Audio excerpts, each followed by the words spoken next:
કેમ છો વિદ્યાર્થીઓ? મજામાં? જો તમે બધા બહુ સરસ રીતે વિડીયો લેક્ચર દ્વારા ભણી રહ્યા છો અને મને આશા છે કે તમને બધાને બહુ સરસ રીતે સમજ પણ પડતી હશે. આના અગાઉના વિડીયો લેક્ચર્સમાં આપણે 2 ઉદાહરણ જોયા હતા અને જેના દ્વારા આપણે તમારા 22 અને 23 નંબરના ઉદાહરણ દ્વારા નિવૃત્તિના ચેપ્ટરમાં જે પણ નવા મુદ્દાઓ છે તેનો સરસ રીતે અભ્યાસ કર્યો હતો. હવે આપણે એ ટૉપિક તરફ આવીએ છીએ કે જેમાં ભાગીદારનું મૃત્યુ થાય ત્યારે તેના વારસદારને શું આપવામાં આવે.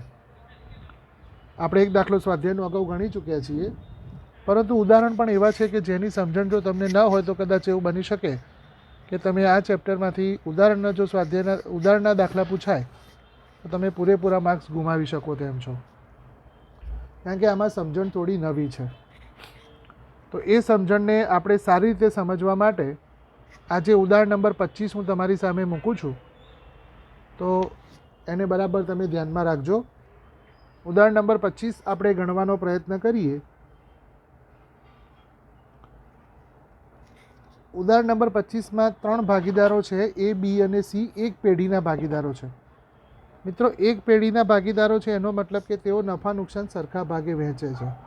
તો એ, બી અને સી 1:1:1ના પ્રમાણમાં નફો વહેંચતા ભાગીદારો છે.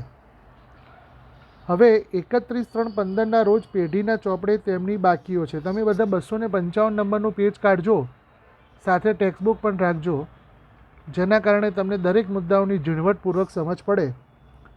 તમને અહીંયા પાકું સરવૈયું જે બનવાનું છે તેની તારીખ આપેલી છે 31/3/15. એટલે 31/3/15 વર્ષ પૂરું થાય છે ને કંપનીએ પાકું સરવૈયું બનાવ્યું છે. એ પ્રમાણે મૂડીની બાકીઓ તમને આપી છે, આકસ્મિક અનામત આપ્યું છે અને બીનું મૃત્યુ થાય છે. જે વસ્તુઓ પર વધારે ધ્યાન આપવાનું છે તે એ છે કે કોનું મૃત્યુ થાય છે. તો બીનું મૃત્યુ થાય છે અને તારીખ આપેલી છે. બીની મૃત્યુ તારીખ આપેલી છે 30/6/15. 31/3/15 પાકું સરવૈયું બન્યું, 30/6/2015 બીનું મૃત્યુ થયું. એનો મતલબ કે 3 મહિનાનો સમયગાળો તમારે ધ્યાનમાં લેવાનો છે. એટલે કે પાકું સરવૈયું બન્યા પછીના 3 મહિનાના અંતે ભાગીદારનું મૃત્યુ થાય છે. એટલે બધી ગણતરી તમારે 3 મહિનાના આધારે કરવાની રહેશે. હવે તમારે એ ગણતરી કરવાની છે કે બીને મળવાપાત્ર રકમ.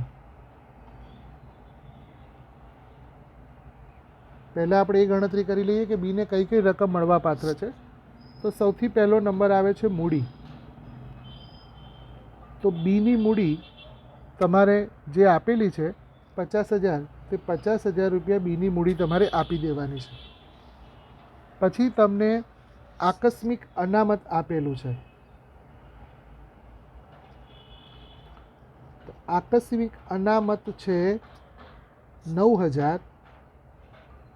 એમાં 1/3 બીનો ભાગ આપણે જોઈએ તો 3,000 રૂપિયા તમારે બીને આકસ્મિક અનામતમાંથી આપવાના છે.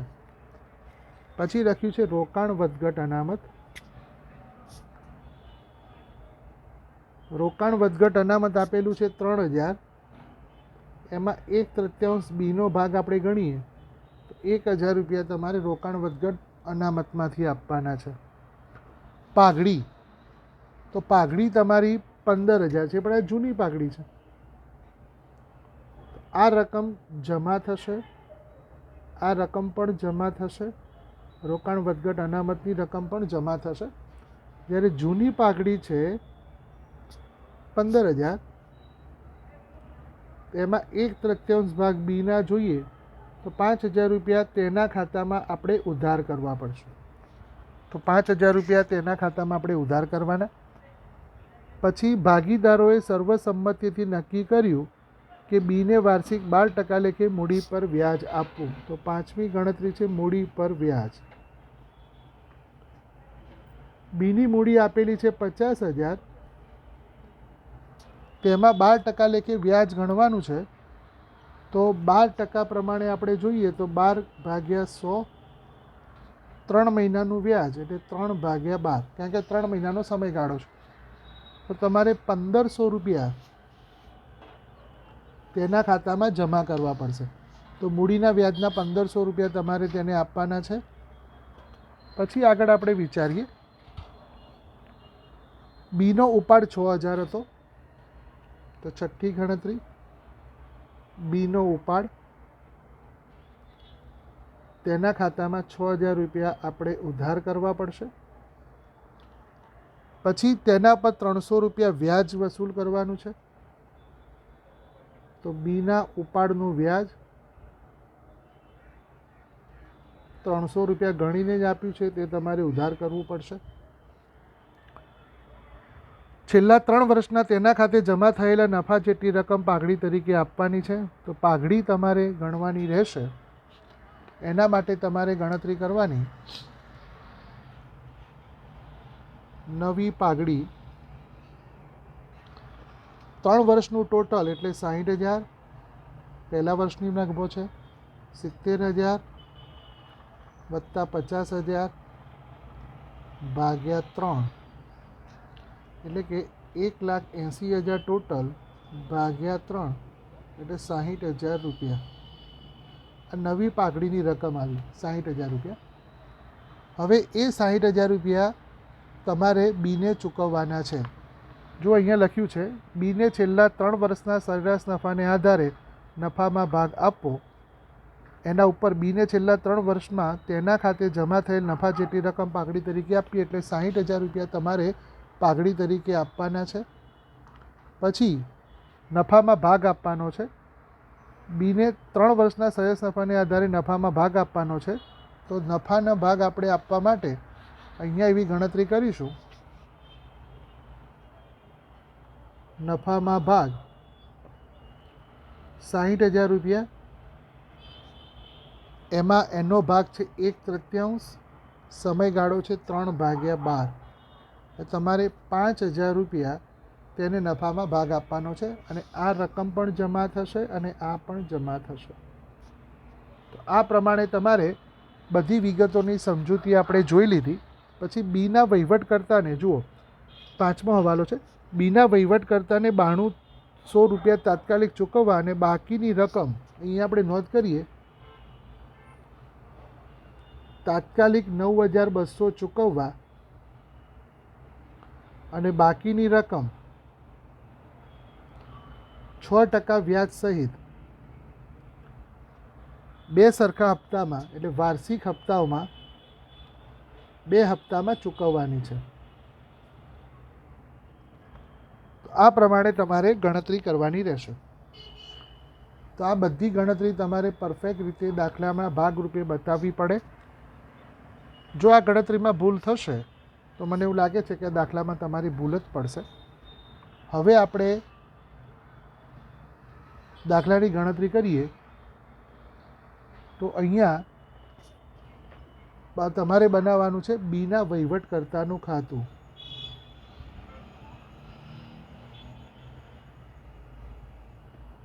ઉધાર, જમા, વિગત રકમ, તારીખનું ખાનું બનાવવું પડશે આમાં, કારણ કે ભાગીદાર કઈ તારીખે મૃત્યુ પામ્યો છે તે આપેલું છે. તો ઉધાર બાજુ તારીખ, વિગત, રકમ, તારીખ, વિગત, રકમ, જમા બાજુ. મૃત્યુ તારીખ છે 30/6, એટલે આપણે બનાવ્યું 1/7/15. એના પછીના દિવસે સૌથી પહેલાં આપણે મૂડી લખીશું. જો અહીંયા જે ક્રમ આપ્યો છે એ પ્રમાણે લખતા જઈએ. તો સૌથી પહેલાં મૂડી છે, તો અહીંયા બીના મૂડી ખાતે આપણે તેને 50,000 રૂપિયા આપવાના છે.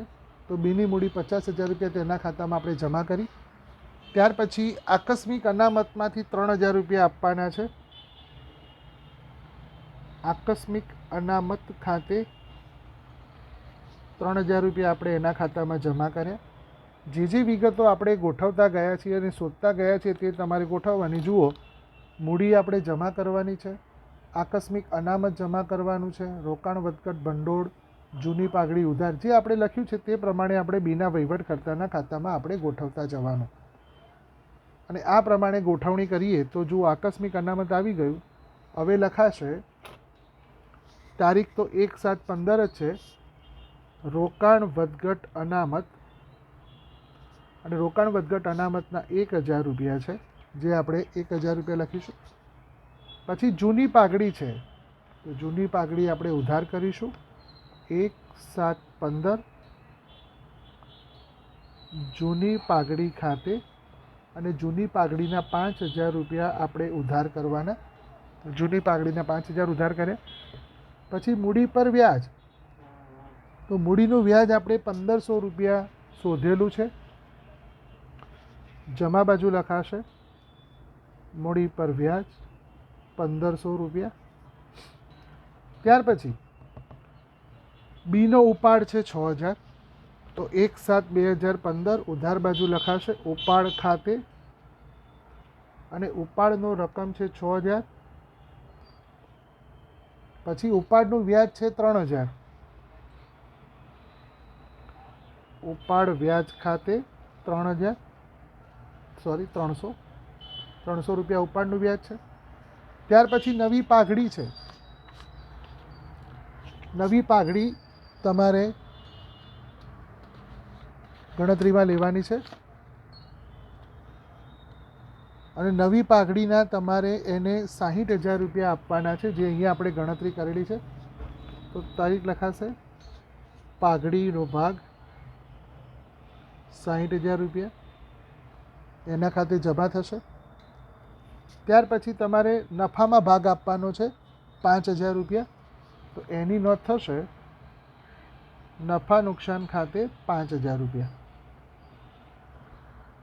હવે આપણે એક નોંધ એવી છે કે 9200 તાત્કાલિક ચૂકવવાના છે.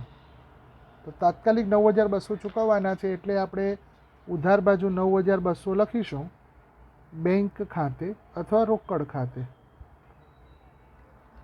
રોકડ ખાતે કે બેંક ખાતે. તો આ પ્રમાણે તમારે જમા અને ઉધાર બાજુની રકમો લખાઈ.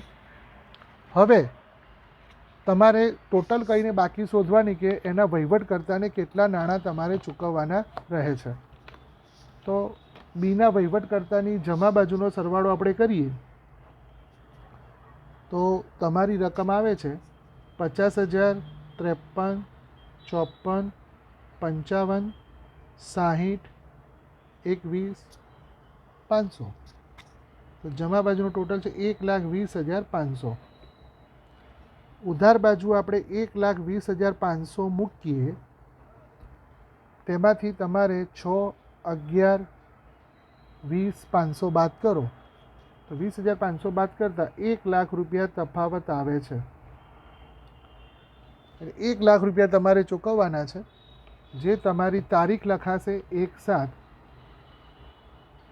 વહીવટકર્તાની લોન ખાતે. એટલે તમારે 1,00,000 રૂપિયા વહીવટકર્તાને ચૂકવવાના બાકી રહે છે. તો આ પ્રમાણે તમારે બધી જ ગણતરી કરવાની. બીને મળવાપાત્ર રકમ દાખલાના ભાગરૂપે તમારે આવી રીતે સ્પષ્ટ બતાવવી પડશે, અને તેના પછી તમારે વહીવટકર્તાનું ખાતું બનાવવાનું છે, અને આપણે શોધ્યા કે તમારે 1,00,000 રૂપિયા ચૂકવવાના બાકી છે. હવે એના માટે તમને એવી શરત આપી છે, બાકીની જે રકમ છે એ 6% વ્યાજ સાથે તમારે વાર્ષિક 2 સરખા હપ્તામાં ચૂકવવાની છે. પરંતુ અહીંયા આપણે વિચારીએ તો એની મૃત્યુની તારીખ છે 30/6/2015. મિત્રો, આ થોડી ગણતરી અલગ છે.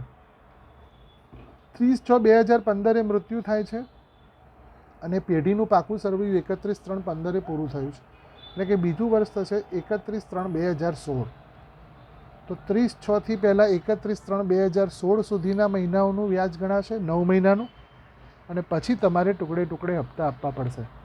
એટલે થોડી ગણતરીમાં તમારે ધ્યાન આપવાનું રહેશે. એટલા માટે મેં આ દાખલો ગણાવ્યો છે કે આ અધ વચ્ચે વ્યક્તિનું મૃત્યુ થાય છે, એટલે કદાચ પરીક્ષામાં એવું બને કે આ દાખલો પરીક્ષામાં પૂછાઈ શકે છે.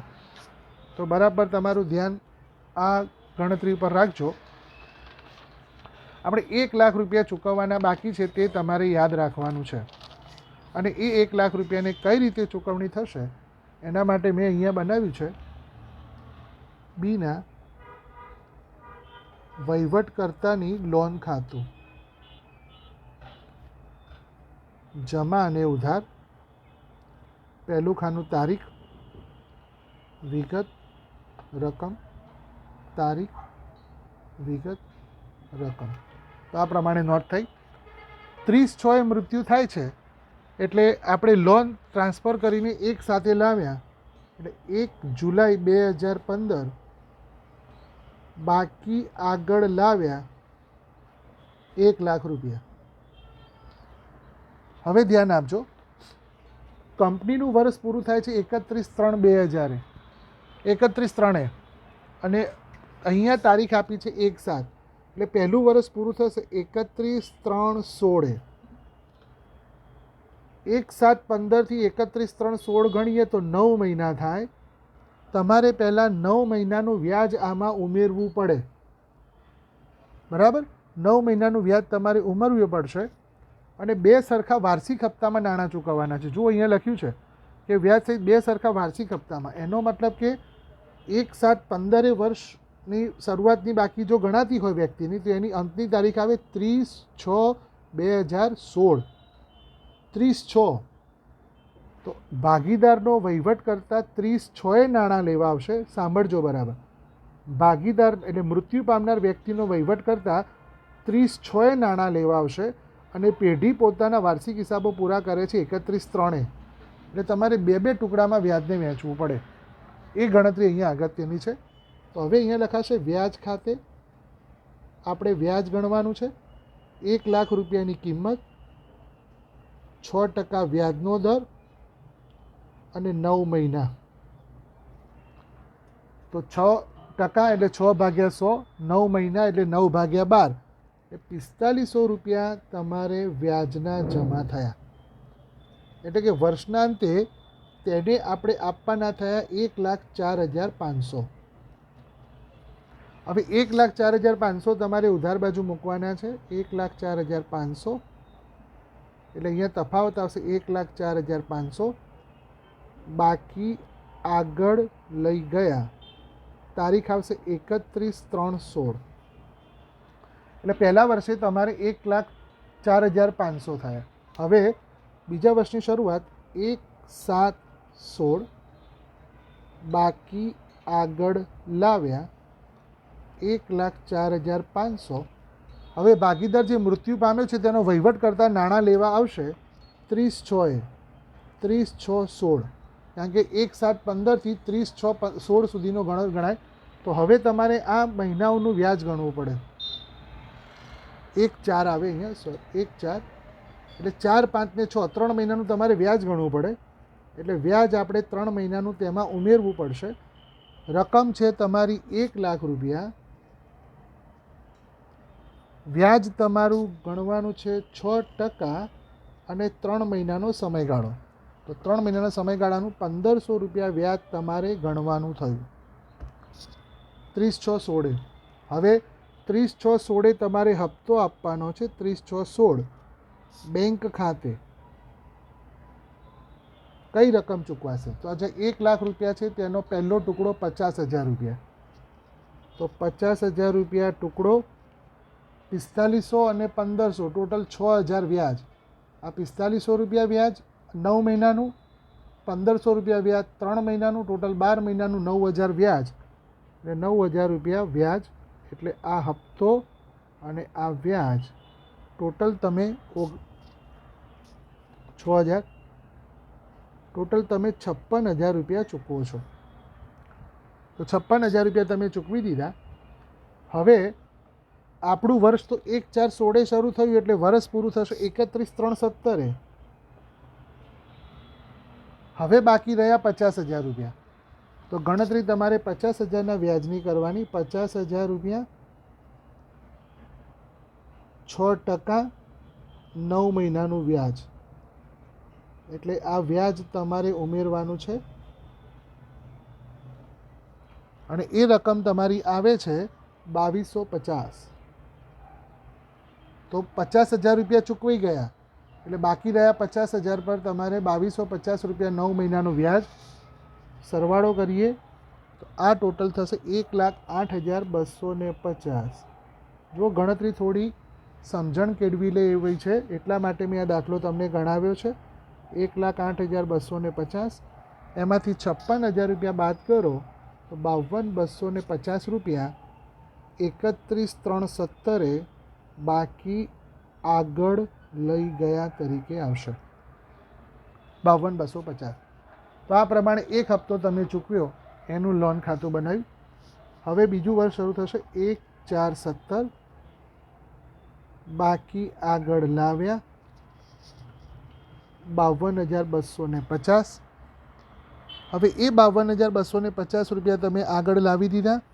વર્ષ પૂરું થશે 30/6 એટલે પેલો ભાગીદાર લેવા આવશે 30/6/17. તો આ 52,250માં 50,000 જે મુદ્દલ છે તેનું તમારે વ્યાજ ગણવું પડે. 50,000 રૂપિયા 6% પ્રમાણે 3 મહિનાનું વ્યાજ.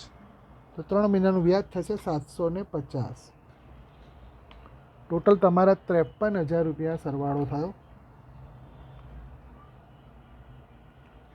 અને આ 53,000 રૂપિયા તમે ઉધાર બાજુ મૂકો તો તમારી અહીંયા તફાવતની રકમ 53,000 આવે. 30/6/17 તમે ચૂકવો છો બેંક ખાતે 50,000 રૂપિયાનો હપ્તો અને 3,000 રૂપિયા વ્યાજ. તો 3,000 રૂપિયા વ્યાજ સાથે 50,000નો હપ્તો ચૂકવાઈ ગયો. એટલે તમારે 2 વાર્ષિક હપ્તાઓમાં રકમ ચૂકવાઈ, 6% પ્રમાણે વ્યાજ ગણાયું, પરંતુ દિવસ અલગ છે એટલે મહિનાઓની ગણતરી આમાં કરવી પડતી હતી. તે ધ્યાન રાખીને આપણે દાખલો ગણવાનો રહે. મેં એટલા માટે જ આ દાખલો લીધો હતો કારણ કે આની અંદર તમારે ગણતરી થોડી કરવી પડે એવી હતી. હવે આપણે પાછો સ્વાધ્યાયનો એક દાખલો જોઈએ. બધા તમારી ટેક્સ્ટબુકની અંદર પેજ નંબર 273 ઉપર 272થી શરૂ થાય છે અને 73 ઉપર પૂરો થતો દાખલો CST વાળો કાઢો, જેની ગણતરી આપણે હવે વિચારવાની છે. તો બધા CST વાળો દાખલો કાઢે.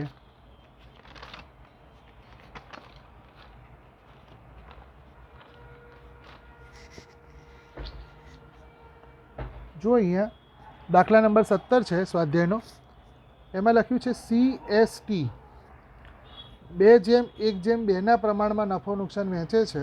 એટલે 2/5, 1/5 અને 2/5 એ તેમનું નફા નુકસાનનું પ્રમાણ છે. 31/3/17ના રોજ પેઢીનું પાકું સરવૈયું તમને આપેલું છે. એટલે 31/3/17 પાકા સરવૈયાની બનેલી તારીખ છે. એટલે વર્ષ શરૂ થયું હશે 1/4/2016. 31/3/17 પાકું સરવૈયું બન્યું. પછી પાકું સરવૈયું આપ્યું છે, એના નીચે પહેલી વિગત જુઓ. એમાં લખ્યું છે ટીનું તારીખ 30/6/2017ના રોજ મૃત્યુ થયું છે. તો 30/6/2017ના રોજ મૃત્યુ થયું. 31/3/17 પાકું સરવૈયું બન્યું.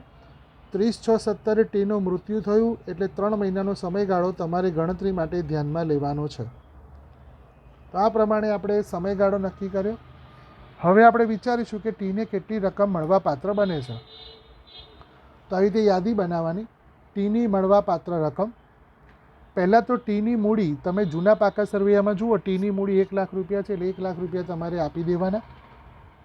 પછી કારીગર અકસ્માત વળતર ભંડોળ જે છે તે વહેંચી શકાશે. તો કારીગર અકસ્માત વળતર ભંડોળ 10,000 રૂપિયા આપ્યું છે. તેમાંથી 2/5 ભાગ ટીનો છે. તો 2/5 ભાગે 4,000 રૂપિયા તમારે ટીને આપવાના થશે. ત્યાર પછી ટીની લોન છે. તો ટીની લોન છે 25,000 રૂપિયા, જે તમારે તેને આપવાની.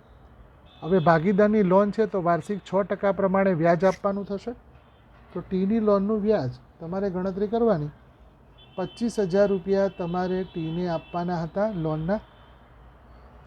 તો 25,000 રૂપિયા લોનની રકમ. 6% પ્રમાણે આપણે શરત પ્રમાણે વ્યાજ. તો 6/100 અને 3 મહિનાનો સમયગાળો એટલે 3/12. ટોટલ તમારે 375 રૂપિયા ટીને લોન પર વ્યાજના આપવાના થયા. પછી લેણદારો ન વેચાય. મિલકત લેણા બાજુ જોઈએ તો જમીન મકાન, રોકાણો, સ્ટોક, દેવાદારો, રોકડ. પરંતુ એક જાહેરાત ઉપલબ્ધ ખાતું છે જે અવાસ્તવિક મિલકત ગણાશે. અને તે અવાસ્તવિક મિલકત તમારે ભાગીદારોના મૂડી ખાતામાં ઉધાર કરવાની હોય છે. તો અહીંયા આપણે જાહેરાત ઉપલબ્ધ ખાતું વિચારીએ. તો જાહેરાત ઉપલબ્ધ ખાતું 15,000 રૂપિયા આપેલું છે, એનો 2/5 ભાગ ટીનો છે, તો ટીના 2/5 ભાગે 6,000 રૂપિયા આપણે તેનામાં ઉધાર કરવા પડે. તો 6,000 રૂપિયા જાહેરાત ઉપલબ્ધ ખાતાના ઉધાર કરીશું. હવે તમારે ગણતરી ચાલુ કરીએ. સૌથી પહેલાં મૂડી પર 6% દરે વ્યાજ આપવાનું છે. તો જુઓ, મૂડી તમારી 1 લાખ રૂપિયા છે. આ 1 લાખ રૂપિયા મૂડી છે, તેના પર 6% પ્રમાણે વ્યાજ એટલે 6/100, 3 મહિનાનો સમયગાળો એટલે 3/12. તમારે 1,500 રૂપિયા તેના ખાતામાં જમા કરવા પડે. એક પછી એક આપણે આ ગણતરી વિચારી. ઉપાડ પર વાર્ષિક 12%ના દરે તમારે વ્યાજ વસૂલ કરવાનું છે. 1/5/2017ના રોજ ટીએ ₹20,000નો ઉપાડ કરેલો છે. તો પહેલાં તો ઉપાડના તમારે 20,000 રૂપિયા તેના ખાતામાં ઉધાર કરવા પડે, એટલે ઉપાડના 20,000 રૂપિયા ઉધાર કર્યા. હવે તેના ઉપર તમારે 12% વ્યાજ ગણવાનું છે, પરંતુ સમયગાળો જોઈએ તો 1/5/17 છે અને મૃત્યુ થયું છે 30/6/17. તો 2 મહિનાનો સમયગાળો થાય. 1/5/17 ઉપાડ કર્યો, 30/6/2017 તેનું મૃત્યુ થયું, એનો મતલબ 5મો મહિનો પણ આખો છે, 6ઠ્ઠો મહિનો પણ છે. 2 મહિનાના ઉપાડનું વ્યાજ ગણવાનું. ઉપાડ આપેલો છે 20,000 રૂપિયા, 12% પ્રમાણે વ્યાજનો દર છે 12/100 અને 2/12, 400 રૂપિયા તમારે ઉપાડનું વ્યાજ એના ઉપર ગણવાનું થશે. પછી આપણે ગણતરી છે છેલ્લા 3 વર્ષના સરેરાશ નફાની 2 ગણી પાઘડી ગણવી. એટલે પહેલાં સરેરાશ નફો શોધવાનો, એના 2 ગણી તમારે પાઘડી ગણવાની છે. પહેલાં આપણને 3 વર્ષનો નફો આપેલો છે, એટલે પહેલાં સૂત્ર લખીશું, સરેરાશ નફો બરાબર કુલ નફો ભાગ્યા કુલ વર્ષ. 80,000 વત્તા 75,000 વત્તા 85,000, એટલે તમારી ટોટલ રકમ આવે છે 2,40,000. આ 2,40,000ને 3 વડે ભાગો, કારણ કે 3 વર્ષનું સરવાળો છે, તો સરેરાશ આવ્યો 80,000. હવે 80,000 રૂપિયા સરેરાશ નફો આવ્યો. પાઘડી તમારે 80,000ના 2 ગણા કરવાના છે, એટલે 1,60,000 પાઘડી થાય. હવે આ 1,60,000 પાઘડી એ નવી પાઘડી છે, જેમાં તમારે ટીનો ભાગ આપવાનો. તો અહીંયા આપણે ટીનો ભાગ 1,60,000 ગુણ્યા 2/5 64,000 રૂપિયા આવે. એટલે કે તમારે 64,000 રૂપિયા ટીને આપવાના છે. કોણ આપશે? વધેલા જૂના ભાગીદારો આપશે, જેમનું પ્રમાણ 2:1 છે. તમે જુઓ પ્રમાણ 2:1:2, તો ટીનો 2 ભાગ નીકાળી નાખતા 2:1નું પ્રમાણ વધે છે. તે પ્રમાણે તે વ્યક્તિઓ મૃત્યુ પામનાર ભાગીદારને નાણાં આપશે. તો 64,000 સી અને એસ આપે 2:1ના પ્રમાણમાં, તો 64,000ને 2:1ના પ્રમાણમાં વેચીએ તો 42,667 રૂપિયા સીના ભાગે આવે છે, 21,333 રૂપિયા એસના ભાગે આવે છે. એટલે 21,333 રૂપિયા એસ આપશે, 42,667 રૂપિયા સી આપશે. આ પ્રમાણે તમારે પાઘડીની ગણતરી થઈ. અને ચોથો હવાલો છે છેલ્લા વર્ષના નફાના આધારે નફામાં ભાગ આપવો. તો છેલ્લા વર્ષનો નફો છે 85,000 રૂપિયા. આપણે જો અંદર લખેલું છે 16/17નો નફો 85,000 છે. એ 85,000માં 2/5 ભાગ ટીનો છે, તો 2/5, 3 મહિનાનો સમયગાળો છે, તો ટોટલ 8,500 તમારે જમા આપવાના છે. આ પ્રમાણે તમારે તમામ પ્રકારની ગણતરી ટીને જે આપવાની છે તેની કરી પછી તમારે વહીવટકર્તાનું ખાતું બનાવવાનું છે. હું તમારી સામે આ ગણતરી એકવાર મૂકું છું, તમે શાંતિથી પહેલાં જોઈ લો, પછી આપણે ટીના વહીવટકર્તાનું ખાતું બનાવીએ.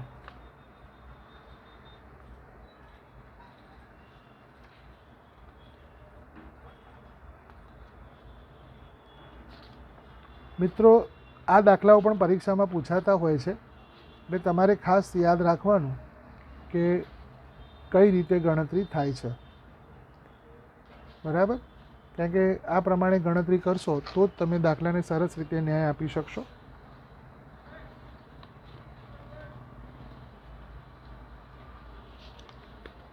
ચલો, બધાને ખ્યાલ આવી ગયો હશે. હવે આપણે જે વિગતો શોધી છે તે જમા છે તો જમા બાજુ ને ઉધાર છે તો ઉધાર બાજુ આપણે એને ગોઠવીએ. તો તમારે બનાવવાનું થશે ટીના વહીવટકર્તાનું ખાતું, એટલે આ પ્રમાણે તમારે ખાતું બનાવવાનું. ટીના વહીવટકર્તાનું ખાતું, તારીખ વિગત રકમ, ઉધાર અને જમા. પહેલાં આપણે મૃત્યુની તારીખ જોઈએ તો 30/6/2017 છે. તો જમા બાજુ પહેલાં લખાશે 30/6/2017. મૂડીની રકમ છે બાકી આગળ લાવ્યા તરીકે લખવાના, 1 લાખ રૂપિયા જમા આપવાના છે. જે વિગત આપણે જમા આપવાની છે તે જમા અને ઉધાર આપવાની છે તે ઉધાર તમારે લખવાની. તેવી જ રીતે 30/6/2017 કારીગર અકસ્માત વળતર ભંડોળમાંથી તમારે 4,000 રૂપિયા જમા આપવાના છે. તો 4,000 રૂપિયા તેના ખાતામાં જમા કર્યા. પછી ટીની લોન છે તો 25,000 રૂપિયા ટીની લોનના જમા આપ્યા. એ ટીની લોન પર વ્યાજ છે 375 રૂપિયા. તો 30/6/2017 ટીની લોનના વ્યાજ ખાતે 375 રૂપિયા. આ જે મૂડી છે તે મૂડી પર આપણે વ્યાજ ગણ્યું છે 6% પ્રમાણે, અને 3 મહિનાના સમયગાળાનું તમારે વ્યાજ આપવાનું છે. અહીં લખાશે 30/6/2017 મૂડી પર વ્યાજ ખાતે 1,500 રૂપિયા. પછી પાઘડીના જે 64,000 રૂપિયા આપવાના છે તે 2 ભાગીદારો આપશે, જે આપણે શોધ્યા છે સી અને એસ. તો સીના મૂડી ખાતે 42,667 અને એસના મૂડી ખાતે 21,333. તો આ પ્રમાણે તે રકમ થઈ. નફા નુકસાન ખાતે નફો 8,500 છેલ્લા વર્ષના નફાના આધારે આપણે ગણતરી કરી હતી. નફો આપણે 8,500 એને આપ્યો. ત્યાર પછી ઉધાર બાજુ જાહેરાત ઉપલબ્ધ ખાતું 6,000 રૂપિયાથી બતાવાશે. ઉપાડ ગણ્યો તો 20,000 રૂપિયા અને ઉપાડ પર વ્યાજ 400. આ રકમ આપણે ઉધાર કરી. જમા બાજુનો સરવાળો આપણે 2,03,375 રૂપિયા થાય છે. તેમાંથી ઉધાર બાજુના 6,000, 20,000 અને 400 રૂપિયા આપણે બાદ કરીએ તો તમારે ચૂકવવાની રકમ થાય છે 1,76,975 રૂપિયા. તો 1,76,975 રૂપિયા તમારે તેને ચૂકવવાના થયા, અને આ તમારું ટીની લોન કહેવાશે. આ પ્રમાણે તમારી ગણતરી પૂરી થાય છે. તો સ્વાધ્યાયનો પણ એક દાખલો આપણે જોયો 17મો. મને લાગે છે કે તમને વધારે સારી સમજ પડી હશે. હવે આપણે થોડા હવાલાઓ જોઈએ. અમુક દાખલાઓમાં એવું છે કે થોડા હવાલા થોડા કોમ્પ્લિકેટેડ હોય છે. એ કોમ્પ્લિકેટેડ હવાલાઓને આપણે સોલ્વ કરીશું, તો જેથી મને લાગે છે કે તમે સારી રીતે આ ચેપ્ટરને ન્યાય આપી શકશો. અહીંયા એવું છે, જુઓ તમે બધા પેજ નંબર 244 કાઢો. પેજ નંબર 244 ઉપર હવાલાઓ આપેલા છે, દાખલા નંબર તમારો જે છે એના, અને એ દાખલા નંબરના જે હવાલા છે એને આપણે સોલ્વ કરીશું. 21મા નંબરના ઉદાહરણના હવાલા છે,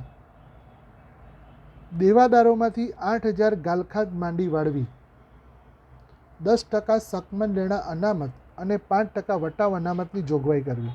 મિત્રો, અહીંયા વટાવ અનામત એક નવો મુદ્દો છે, એટલે મેં આ હવાલો લીધો છે. તો તમારે પહેલાં ગણતરી આપણે કરીએ તો દેવાદારોની આ પ્રમાણે ગણતરી થશે. દેવાદારો 80,000 છે, તેમાંથી ગાલખાદના 8,000 તમારે માંડી વાળવાના છે. પછી રકમ આવે છે 72,000, તેમાંથી 10% પ્રમાણે 7,200 ગાલખાદ અનામત બાદ કરવાનું છે, અને રકમ આવશે 64,800, અને તેના તમારે 5% વટાવ અનામત 3,240. હવે 8,000 ગાલખાદ અનામત પુનઃમૂલ્યાંકન ખાતાની ઉધાર બાજુ લખાશે ગાલખાદ. પણ ગાલખાદ અનામતની વાત કરીએ તો જુઓ, તમારું ગાલખાદ અનામત જૂના પાકા સરવૈયામાં 10,000 રૂપિયા બતાવેલું છે. ગાલખાદ અનામત 10,000 બતાવેલું છે, અને અહીંયા તમારે ગણતરી કરવાની થઈ 7,200ની. એનો મતલબ 2800 રૂપિયા ગાલખાદ અનામતની તમારે જરૂર નથી. તો એ 2800 રૂપિયા સૌથી પહેલાં તમારે, એટલે જો આની અંદર એ લોકોએ ગણતરી બતાવી છે, થોડી અલગ રીતે બતાવી છે, એટલે તમને કદાચ કન્ફ્યુઝન થાય તો તમારે શું કરવાનું, ગાલખાદના 8,000 રૂપિયા અહીંયા લખવાના છે. તો 8,000 રૂપિયા ગાલખાદના આપણે લખીશું. હું અલગથી જ બતાવું છું. ગાલખાદ 8,000,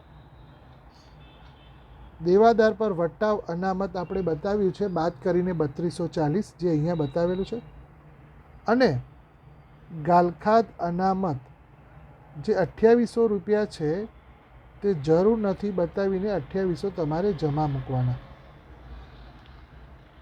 તો એ જ પ્રમાણે અહીંયા રકમ આવી ગઈ છે. તો 2800 રૂપિયા જમા બાજુ લખવાના અને 8000 રૂપિયા ઉધાર બાજુ લખવાના અને 3240 રૂપિયા અહીંયા તમારે વટાવ અનામતના લખવાના. આમ જોવા જઈએ તો 8000માંથી 2800 રૂપિયા બાદ કરો એટલે 5200 વધે. એ લોકોએ 5200 અલગથી બતાવ્યા છે, પરંતુ ઘણાને ખબર ન પડે કે કેવી રીતે આવ્યા. તો તમારે આ 5200 નહીં બતાવવાના, 8000 અહીંયા ઉધાર બાજુ બતાવવાના અને 2800 રૂપિયા જમા બાજુ બતાવવાના, જે અગાઉ આપણે આ પ્રક્રિયા પ્રમાણે ગણેલું છે. તો 5200 જ રૂપિયાની અસર આવશે. તો આ પ્રમાણે તમારે ગણતરી વિચારવાની રહેશે. પછી બીજું, એલ અને એનની મૂડી તેમના નવા નફા નુકસાનના પ્રમાણમાં રાખવાની છે. જરૂરી હવાલે તેમના ચાલુ ખાતે નાખવાના છે. એટલે એનો મતલબ એવો થયો કે તમારે નફા નુકસાનનું નવું પ્રમાણ આમાં શોધવું પડે. અહીંયા એમનો ભાગ એલ અને એમ 3/2ના પ્રમાણમાં વહેંચે છે. તો આપણે એ 3/2માં વહેંચીને નવું પ્રમાણ શોધવાની ગણતરીને આપણે જોઈ લઈએ. તો અહીંયા પહેલાં જોવું પડે કે એલ એમ એન કયા પ્રમાણમાં નફો નુકસાન વહેંચતા હતા. તો એન 40%, 30% અને 30%, એટલે 4/3/3માં નફો વહેંચતા હતા. એ ગણતરી અહીંયા આપણે જોઈ લઈએ એટલે તમને આ ખબર પડી જાય. જૂનું પ્રમાણ 4/3/3 છે. એમનો ભાગ એલ અને એમ 3/2ના પ્રમાણમાં મેળવે છે, એટલે લાભનું પ્રમાણ તો 3/2 થાય. એ આપણે સીધી ગણતરી થઈ ગઈ, બરાબર. અને હવે જે નવી પાઘડી છે, તમે જુઓ રકમમાં નવી પાઘડીનું મૂલ્યાંકન 50,000 રૂપિયા છે. તો પાઘડીના 50,000માંથી નિવૃત્ત થતાં એમનો ભાગ 3 15,000 રૂપિયા તમારે આપવા પડે. એ 15,000 3/2ના પ્રમાણમાં આપશે એટલે 9,000 ને 6,000 થશે અને 15,000 એમને મળશે. હવે નવું પ્રમાણ ગણવાની ગણતરી જોઈએ, જે ટૂંકા દાખલા તરીકે પણ તમને કામ લાગે. એલ એમ એનનું જૂનું પ્રમાણ 4/3/3, એમનો ભાગ છે 3 જે એલ અને એન 3/2ના પ્રમાણમાં મેળવે છે. તો 3 ને 3/2ના પ્રમાણમાં તમારે ટુકડા પાડવાના. 3 ને 2 5 થાય, 3 ગુણ્યા 3/5 એટલે રકમ આવી 950. એનનો ભાગ લાભ થશે 3 ગુણ્યા 2/5 એટલે 650. તો 950 એલને મળે છે, 650 એનને મળે છે. તો એલને પહેલાં 4 મળતા હતા, એમાં 950 આપણે ઉમેરીએ તો 10ને 50 વડે ગુણવા હોય તો 5 વડે ગુણવા પડે, એટલે 5 ગુણ્યા 4 20 વત્તા 9 એટલે એલનું નવું પ્રમાણ આવે 2950. આ 50 છે 3/10માં ઉમેરીએ તો અહીંયા આપણે 5 વડે ગુણવા પડે, તો 5 ગુણ્યા 3 15 વત્તા 6 એટલે 2150. એનો મતલબ કે નફા નુકસાનનું નવું પ્રમાણ તમારું 29/21.